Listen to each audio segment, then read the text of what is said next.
no maluwas. O mga nining kahaponon morning hagit sa tuwa may suna. Kung ikaw sa katawo nga wala kay Ginoo nga nagpatuyang sa imong kinabuhi, nagbuhat ka sa tanang buhat nga dili malipay ang Ginoo, og daghan na suko nimo wala malipay kay nagbuhat kag dautan. Nining mga orasa usa kada kong tsansa pa nimo o usa kada kong tsansa pa nato nga nagbuhat og dautan, mao ang pagpaubos ug pagsurrender sa Ginoo ug pagsangkit sa Ginoo mga kaigsunan. Nung kay gigugma ka sa Ginoo, gigugma ko sa Ginoo, muduol ta sa Ginoo, sama sa gihimo niya ng kriminal, nisangpit sa Ginoo, sama sa gihimo sa mga Ninevites, nisangpit sila sa Ginoo. Kaya nakita na nila isuon nga di madugay hukman sila sa Ginoo. Ang atong nasod igsuon nagatubang sa makuyaw nga kahimtang. Kinahanglan kita nga moduol sa Ginoo. Way lain nga atong buhaton igsuon mao gyud ang pagdangop sa Ginoo. Ingon pa dinhi balikon nako ug ang musangpit sa ngalan sa Ginoo mamaluwa.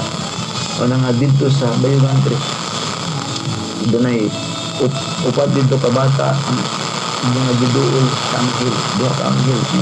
No, arang kuno ka bago pa ni kita yun sa mga bata ang mga anghel ang usa ka bata gihikap ang iyang ulo bago pa karon si manaha og ang usa gipikpik ang iyang paa og ang ingon sa anghel adtong gipikpik sa paa pagampo moro din na niya taod-taod nila ang mga angels nila sila kabo kay kining angels dunay mga angels nga gitawag nga messenger na sila nga ipadala sa Ginoo pagpaabot sa mensahe. So kung gignan igsuon dunay gyud mga panghitabo wala nang side sunahan pero ang tambag sa mga anghel na magampo mga nining kapunon magaigsunan ang atong gikinahanglan mao gyud ang pagkigrelasyon sa Ginoo, mao ang pagduol kaniya uban sa panabsanan nga kasing-kasing. Kung dunay gipanghimo nato ison nga di malipay ang Ginoo ug patay Ginoo modangop ta sa Ginoo sama sa Ginoo sa mga Ninevites. Dangop kita sa Ginoo, ampo ta ison. Surrender na to atong kinabuhi sa Ginoo. Kung nulsulan ang atong kasalanan, undangon na nato igsuon ang gihimo nato nga dili malipay ang Ginoo, dili malupay ang atong ginikanan, dili malipay atong silingan tungod kay dili gyud maayo ug labaw tanan. So hindi gyud malipay ang Ginoo. Kay mo kunangan na sa maong sitwasyon nato nagkinahanglan gyud tag manluluwas. Ug ang Ginoo ra gyud makausab sa atong kinabuhi, si Jesus kay siya man ang manluluwas sa atong kasalanan. Kung kita ra igsuon gusto maggawas sa atong gihimo, iso maglisod gyud ta di himo niya. Una hinungdan nga si Jesus niya ron pagluwas sa imo tapo sa atong mga kasalanan. Kaya ang sala dunay gahom pagulipon sa tao ug magtigawas ka nato si Jesus lamang sa panahon nga kita motuod yan. So nining kapunon hagit ka natong tanan kun na tay Ginoo kinahanglan magdutdut sa Ginoo sa mga pag-ampo o kung wala pa tay Ginoo giimbitar gihapon ta sa Ginoo kay gigugmang ta mamuduol ta na surrender ta ngay tagpasaylo na natong binuhatan og nagkinahanglan gyud ta og Jesus atong kinabuhi na may pagawas ka nato sa gahom sala dili kitang kagawas atong kagalingon paningkamo si Jesus ang atong manluluwas.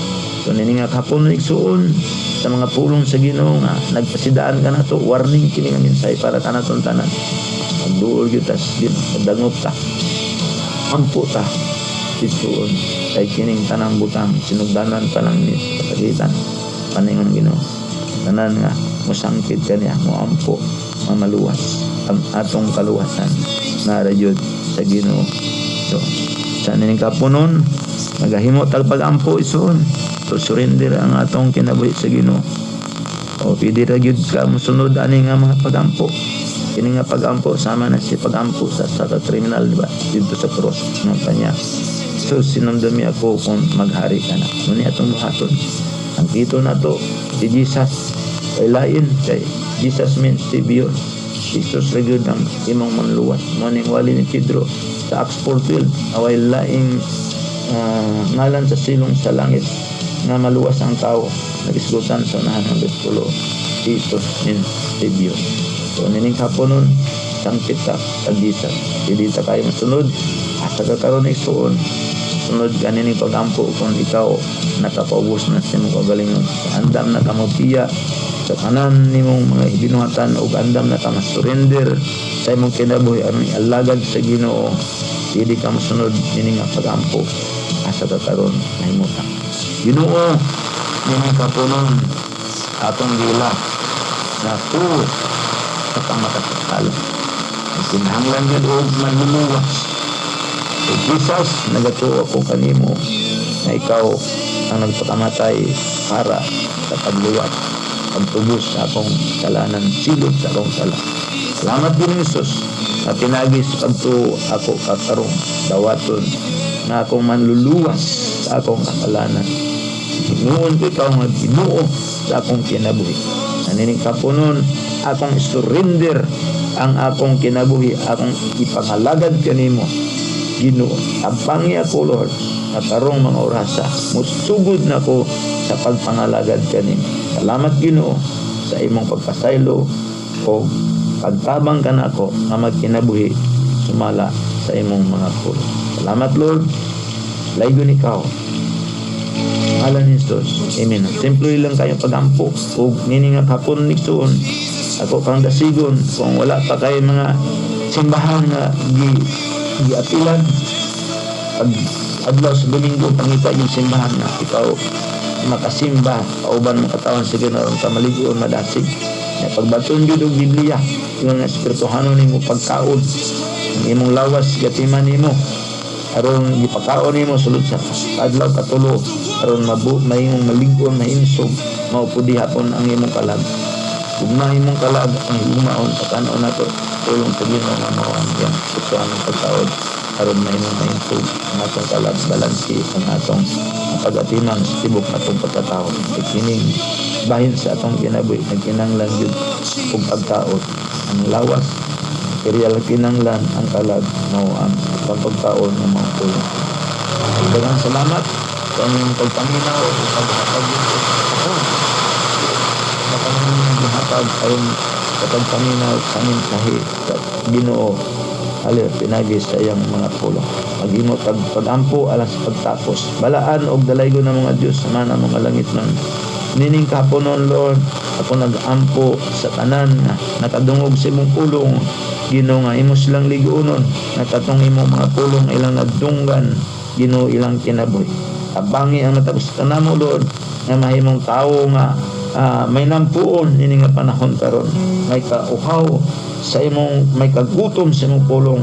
Ginoo bangi sila nga dunagi pagpakaon nila sa ilang kalag nagi sa imong pulong Ginoo ilang pag-anon pagpakaon nilang Biblia nga may manual sa pagkinabuhi ng kalibutan ug ako nag-ampo Lord na sa among palibot karon makita na namo ang mga katalagman nga nasulat na sa imong mga ilhanan kini sa kaduol na sa imong pagtalik o nag-ampo Lord na sa tanan nga nangalagad na kanimo mahimong matinud-anon na mga lagad kanimo Lord kung sa Kluya may tabo ang kadasig na silang kinabuhi kadasig sa among kinabuhi Ginoo na mudangup na gyud kami kanimo mga lagad Ginoo sa matinud-anon nga pag-alagad Lord among halad ang among kinabuhi Ginoo mintas may kinabuhi amo ning alagad kanin kung moabot man ang kamatayon ingon pa ni Pablo or to me to live is Christ and to die is gain sa pangi kami Ginoo sa adlaw ng kinabuhi na mahimo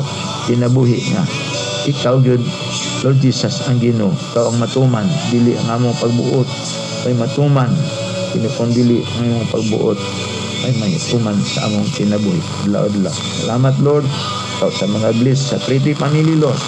Salamat silang kinabuhi nalangini pa sila Ginoo. Kamit na pa sila Lord para sa kamiyaan sa mungalan o kinabuhi Ginoo sa ilang kinabuhi Lord. Ang imong tulong makakaila sa daghang katawan kung sa naabotan nga sibya Lord dagi nining estasyonan ni Lord. Hallelujah. Kaabot ng mga tulungan sa kanila Lord. Bless lagi na ito family. Bless lagi. Bless lagi.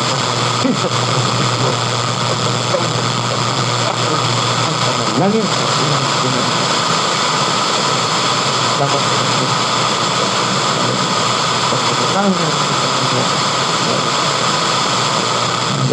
Sumabot man ang kamatayon ginasamot kinaro ay namang kadaugan dili kapalbihan sa ngalan ni Jesus. Amen. Amen.